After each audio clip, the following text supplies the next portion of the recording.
Hello again, welcome back to our mini-series on playing rhythm electric guitar in worship. If you haven't checked out the previous video about the role of a rhythm electric guitar, I'd love to encourage you to do that as we're building up from video to video. In this video, we're going to look at the importance of understanding the fretboard and how it will help you play different voicings of chords. We'll also be taking a look at the types of chords, some basic chord shapes, and how to apply them across the neck. So grab your guitar and let's get started. As a rhythm electric guitarist or someone just starting out in worship teams, it's not necessary or a requirement to have a doctorate in music theory or to be a musical prodigy. But the most helpful bit of theory you can have is to understand the fretboard of your guitar. Having this basic understanding will really help unlock different ways of playing the same chords across the neck in various positions. This is by no means a theory lesson, but we will be showing you some tools and patterns that will help you be more creative and play in a way that you will fit in with the other instruments. An easy way to do this is to learn the notes on each individual string and move on to the next string as you have locked down the previous one. Knowing what note is where will help you quickly find the root note, the first note in the chord, which identifies it, on any string and apply the basic chord shapes we will show you later in this video. For example, I know the root note of the G chord is G, and I can easily find it in multiple places across the neck like this.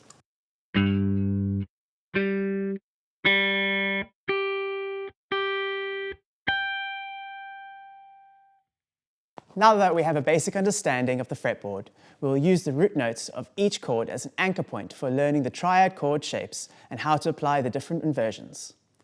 But before we get started learning some chords, let's chat about why it's important to learn new ways and places to play chords you may already know.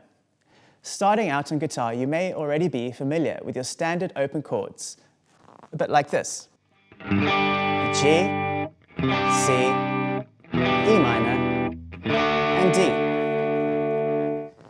Or you may even be familiar with their bar versions too. So you may be thinking, do I really need to learn any more shapes? So imagine the worship leader is playing an open G chord, and you then played the same chord. Do you think there would be much differentiation between the tones and sound of the chords you are both playing? Would what either of you be playing add anything new or exciting to the overall sound of the song? Or would it just get lost in the mix? As musicians in a team, we want our playing to build musical layers in a song, to make it sound full and rich.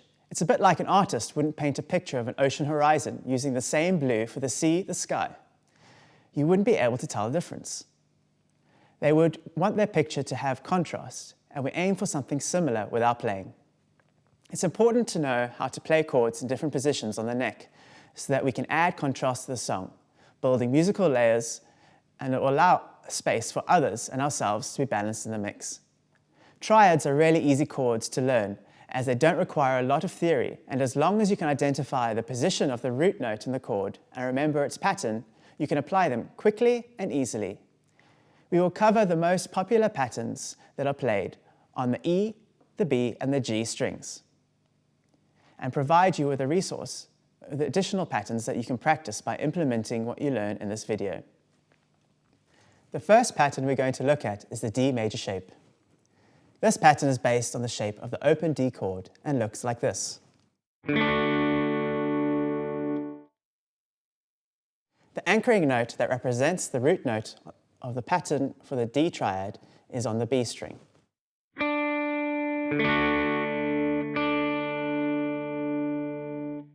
Memorizing this will allow you to quickly move the shape up and down the neck and identify the chord by knowing the note that you're pressing on the B string.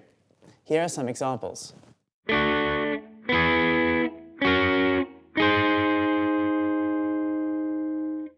The second pattern is the A major shape.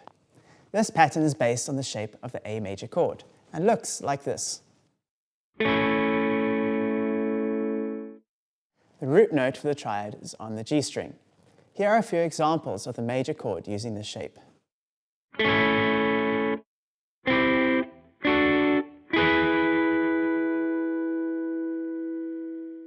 The third pattern is the E major shape. The E major shape is based on the open E chord.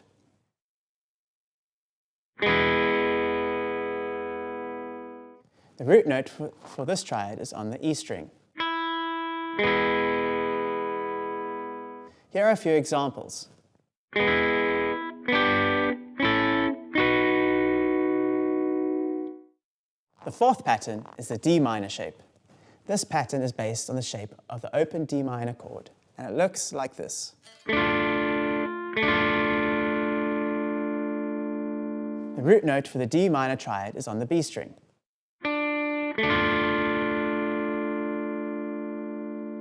Here are a few examples of some minor chords.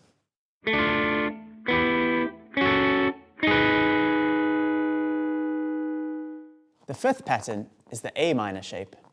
This pattern is based on the shape of the A minor chord, and it looks like this. The root note for this triad is on the G string.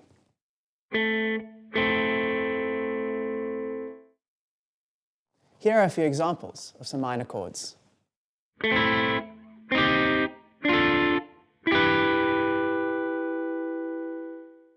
The sixth pattern is the E minor shape. The E minor shape is based on the E minor chord. Here's an example.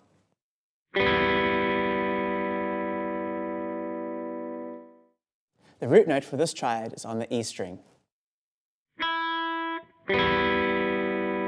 Here are a few examples of minor chords.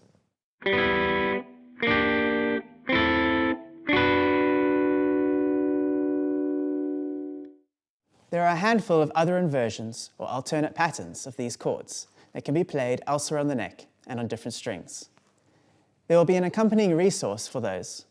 The most important thing is to memorize the shapes, learn where the root note is, and learn the notes on the fretboard, and you can easily apply these as appropriate in your playing.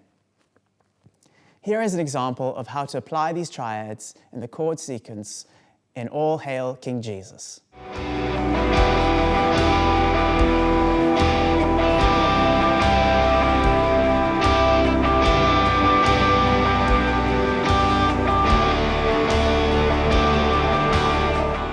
Now, this doesn't mean that these should be the only chords that you play, as there definitely is still space to use open and bar chords.